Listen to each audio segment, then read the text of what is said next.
想要判斷一條女佢靠唔靠譜，你要睇佢係咪好肯同你線下面對面見面，即係出嚟約會，定還是係佢成日係中意同你喺微信上面傾偈，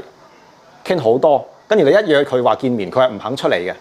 因為而家我哋都知啊，好多女係養魚嘅。如果你淨係喺微信上面同佢傾偈，傾好多，乜嘢都講，乜嘢都肯講，但係一話見面唔肯出嚟嘅，呢啲基本上就係有問題嘅。因為佢喺線上嘅話，佢就算魚塘有5、6條魚、4、5條魚，佢係可以維持得到嘅。但係佢出嚟同你見面，起碼佢同你係面對面接觸，佢嘅時間係俾晒你嘅，佢同你1對1嘅。如果係養魚嘅女，係好詐忌同你見面，佢唔肯出嚟同你見面嘅，因為同你見面期間有其他嘅男人揾佢，佢覆唔到信息，或者嗰個男人即時打個電話過嚟，佢會好尷尬，成個局面會好尷尬。所以一條女你成日一約佢出嚟，一約又出嚟，基本上就講明呢一條女係比較簡單靠譜嘅。